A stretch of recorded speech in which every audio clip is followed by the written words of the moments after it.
Kanchana Kanchana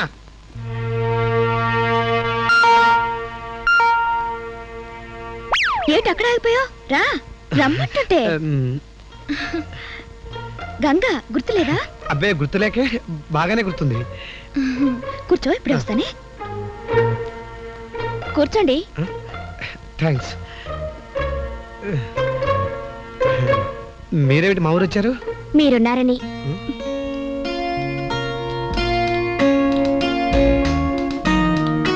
coffee తీసుకో ప్రభాకర్. ఎవరిదే శుభలేఖ?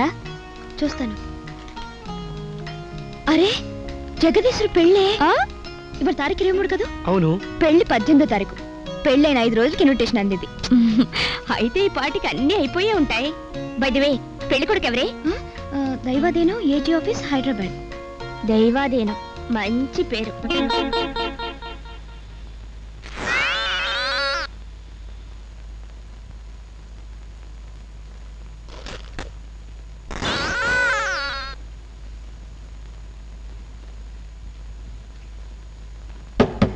Jug, Jagadeeswari, Jagadeeswari. ఏమే, చేతులు వాచేటట్టు తలుపులు కొట్టాను, గొంతు పగిలేటట్టు అరిచాను, వినపడలేదా? వినపడిందండి. విను కూడా తలుపు తీయడం ఆలస్యం చేసావన్నమాట. అంతేనే? అంతే. కట్నం తీసుకోకుండా పెళ్లి చేసుకుంటే ఆ మూడు ఆఫ్టర్ ఆల్ గాడు అయిపోతాడు, అంతేనా? జడ వేసుకుంటున్నాను, ఒక్క నిమిషం లేట్ అయింది అంతేగా. జడ షోక్? అవునే, నీకేమో షోకులు కావాలి, మేమేమో సిటీ బస్సులు ఎక్కి చొక్కాలు చించుకు రావాలి. అయ్యో, బంగారం లాంటి చొక్కా. బోడి చొక్కా, బోడి చొక్కా. వజ్రం లాంటి నా బతుకే పాడైపోయాక ఈ చొక్కా ఓ లెక్క. ఇప్పటికైనా మీ నాన్న నాకు స్కూటర్ కొనివ్వకపోతే ఈ చొక్కాలు కాదే, మొత్తం నా చరిత్రే చిరిగిపోతుంది. అసలు మీ నాన్నకి బుద్ధి లేదు. పశువుల డాక్టర్ గా 25 ఏళ్లు సర్వీస్ చేసి చేసి ఆయన పశువు అయిపోయాడు, బఫెలో. ఎందుకండి ఆయన తిడతారు? తిట్టడం కాదే, నా ఎదురుగుండా ఉంటే పళ్ళు రాలగొట్టుండేవాడిని. శాంపుల్ దెబ్బ ఇంటికి పోయి మీ నాన్న ఫోటో డబ్బు తీసుకురా.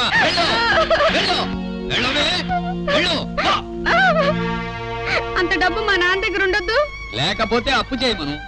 నీకు 2 నెలలు టైం ఇస్తున్నాను. స్కూటర్ తో వచ్చావా సరే సరే, లేదా రెండో పెళ్లి చేసుకుంటారు. రెండో పెళ్లి చేసుకుంటారా? చేసుకోండి, నేను బ్రతికుండి ఎలా చేసుకుంటారో నేను చూస్తాను. అసలు నువ్వు బతికుంటే కదా చూడడానికి. అంటే చంపేస్తారా? మామూలుగా చంపనే, కిరసనాయలు పోసి అంటిస్తా. ఇదిగో ఇటు చూడు, నా కోసమే రాశాడు. కట్నం తీసుకురాని భార్యలకు కిరసనాయలు చిట్కాలు, అనుమానం రాకుండా అంటింపు పద్ధతులు 66 రకాలు. నాకు రెండో పెళ్లి కాకుండా ఉండాలంటే, నీకు బతుకు మీద ఆశ ఉంటే నీ పుట్టింటికి పోయిన స్కూటర్ డబ్బు తీసుకురా, లేదా కిరసనాయలు చావు తప్పదు. వెళ్ళు. ఎక్కడికి? బట్టలు సర్దుకుని వెళ్తానండి. ఆ పని మధ్యాహ్నమే పూర్తి చేశాను. ఇదిగో పెట్టి, అదిగో తలుపు, ఈ కదులు.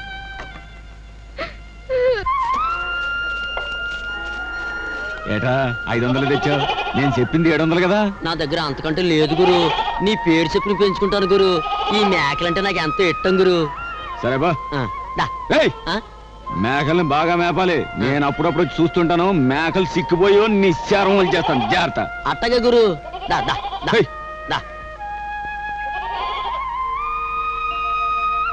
జయసింహ, రామావా, ఏమిటి మేకల్ని వాడికి అమ్మేశావా? అవును మావా. అదేమిట్రా, పోయి కసాయి వాడికి అమ్మేవు మేకల్ని? కసాయాడికి కాదు మావా, రావుడికి. ఈ రావుని పంపించింది ఆ కసాయి కోటయ్యారా. వాడొస్తే నువ్వు అమ్మవని వీడిని పంపాడు. నిజమా? అవును, వీడిని పంపేటప్పుడు నేను అక్కడే ఉన్నాను.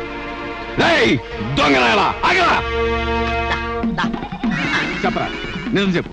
ఈ మేకలు ఎవరికి? నాకే గురు. నిజంగానా? అమ్మతోడు గురు. చెప్పు. పెడతాను, వదిలిపెట్టారు గురు. ఇదిగో ఈ డబ్బు తీసుకెళ్ళి అడి మొహాన్ని కొట్టు. అమ్మా కాంచనా, శుభవార్త. ఏమిటి బాబాయ్? తర్వాత చెప్తా గానీ ముందు నోరు తెరు. ఏమిటి? అరే ముందు నోరు తెరవమంటూ ఉంటే.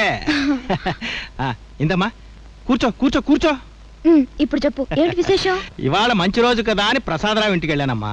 మా అమ్మాయి కాంచనికి పెళ్లి చేయాలనుకుంటున్నాను, సంబంధం ఉంటే చూడరా అన్నాను. కట్నం ఏమిస్తావు అన్నాడు.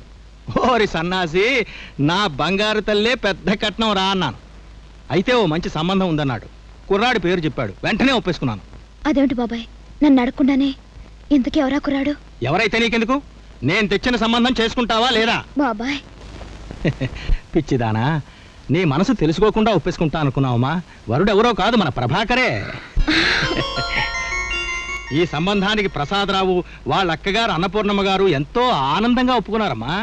కానీ ఒక షరతు బాబాయ్, నేను లా డిగ్రీ తీసుకునే వరకు పెళ్లి. అలాగే అలాగే, ఆ విషయం కూడా చెప్పాను. మా అమ్మాయికి పెళ్లి కంటే కూడా లా డిగ్రీ ముఖ్యం, అది దాని జీవిత లక్ష్యం అన్నాను. దానికి వాళ్ళు ఎంతో మనస్ఫూర్తిగా అంగీకరించారమ్మా. ప్రస్తుతానికి పసుపు కుంకుమలు తీసుకొని ప్రధానం జరిపించేస్తే నీ చదువైన తర్వాతే పెళ్లి ముహూర్తం పెట్టుకోవచ్చు. అన్నట్టు రేపు వాళ్ళ ఇంటికి ఎవరో చుట్టాలు వస్తున్నారట. కాబోయే కోడల్ని వాళ్ళకి చూపించాలనో ఏమో అన్నపూర్ణమ్మ గారు రేపు నిన్న ఒకసారి వాళ్ళ ఇంటికి రమ్మన్నారు. కారు పంపిస్తామన్నారు. అలాగే బాబాయ్. రండి రండి రండి. జాగ్రత్తగా అబ్బాయి రూమ్ లో పెట్టు. రండి. అక్క వాళ్ళు వచ్చారు. రండమ్మా. మా అత్తయ్య. నమస్కారం అండి. నమస్కారం. ఏమ్మా ఎవరు? నా స్నేహితురాలు గంగా. నమస్కారం అండి. మా ఇంటికి చుట్టాలు వచ్చారు, వాళ్ళతో పాటు నువ్వు భోంచేసి వెళ్తావని రమ్మన్నాను. మా ప్రభాకరాన్ని వెళ్ళి తీసుకురారా అంటే వాడికేమో తగన సిగ్గు. రండమ్మా. రామ్మా.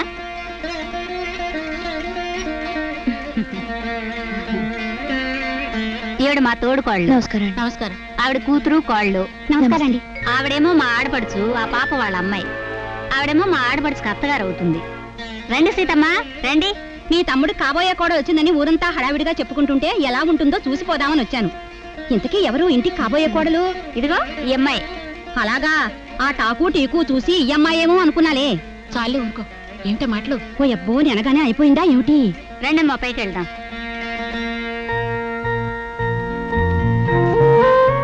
ఇవిగాక ఇంకా హైదరాబాద్ బ్యాంకు లాకర్లో నగలున్నాయమ్మా. 10 లక్షల దాకా ఫిక్స్డ్ డిపాజిట్లు ఉన్నాయి. 25 ఎకరాల మాగాణి, నిమ్మ తోట, మామిడి తోటల మీద సంవత్సరానికి 2 లక్షల ఆదాయం వస్తుంది. 10 లక్షల చుట్టుపక్కల ఊళ్ళల్లో వడ్డీకి తిరుగుతున్నాయి. 10 లక్షల ఫిక్స్డ్ డిపాజిట్లు ఉన్నాయి. 10 లక్షల చుట్టుపక్కల ఊళ్ళల్లో వడ్డీకి తిరుగుతున్నాయి.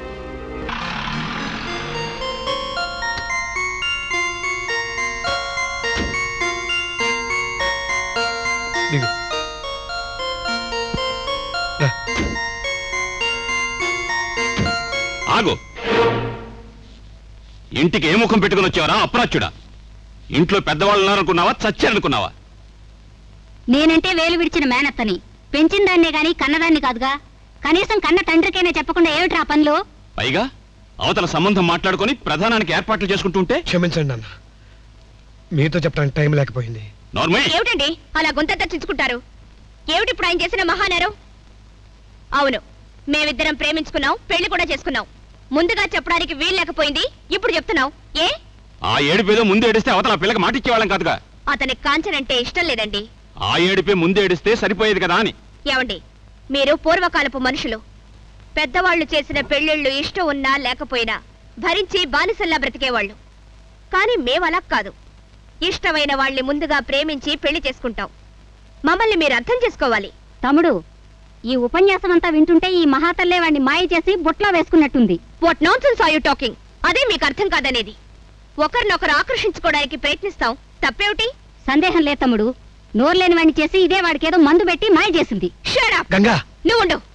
వీళ్లకు తగిన గుణపాఠం చెప్పాలి. ఇప్పుడే చెప్తున్నాను. ఇక మా ప్రేమను గురించి గాని పెళ్లిని గురించి గాని పల్లెత్తు మాట్లాడడానికి వీల్లేదు. అలా అయితేనే ఇంట్లో ఉండు, లేకపోతే బయటికి పో. You keep quiet. నన్ను బయటికి పొమ్మంటానికి నువ్వెవర్తివే? నేను ఇంటి కోడల్ని, ఈ ఆస్తికి యజమానురాల్ని. కనీసం తాళి బొట్టు కూడా లేనిదానివి నువ్వే ఇంటి కోడలు ఎలా అవుతావే? మా దృష్టిలో మీది పెళ్లి కాదు, పెటాకులు. What nonsense! తాళి ఉంటేనే పెళ్ళా, బొట్టుంటేనే కోడలా? మేము రిజిస్టర్ మ్యారేజ్ చేసుకున్నాం, మాకు సర్వ హక్కులే ఉన్నాయి. అమ్మా ఆగాగు, అసలు విషయం ఇప్పుడు అర్థమైంది. ఈ ఆస్తికి ఆశపడి వీడిని మాయ చేశావు. అవును, ఇక నుంచి ఈ ఇంటి పెత్తనమంతా నాది. మీరు నోరు మూసుకొని ఇంట్లో పడుంటే సరే, లేకపోతే బయటికి నడవండి. ఏం కూసావే? ముందు నువ్వు బయటికి నడు. నీ తాతల దిగి రావాలి. అమ్మా, అమ్మ తల్లి, ఆవిడ తాతల దాకా ఎందుకు కానీ నీ మొగుడు తండ్రిని. నేను చెప్పేది కాస్త జాగ్రత్తగా విను. ఈ ఆస్తి మొత్తం ఈవిడిది. ఈవిడ మా పెద్దల్లి కూతురు. భర్త పోతే ఆస్తి మేనేజ్మెంట్ కని మా కుటుంబాన్ని తెచ్చి ఇంట్లో పెట్టుకుంది. ఈ ఆస్తిలో నీకు గాని నీ ప్రాణేశ్వరుడికి గాని చిల్లి గవ్వ కూడా రాదు. నువ్వంతగా పంచుకోవాలనుకుంటే నా అప్పులున్నాయి, అవి పంచుకో.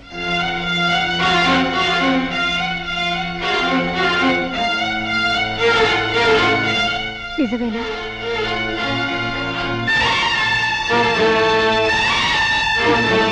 మరి నువ్వు ముందే చెప్పలేదే? నువ్వు అడగలేదుగా.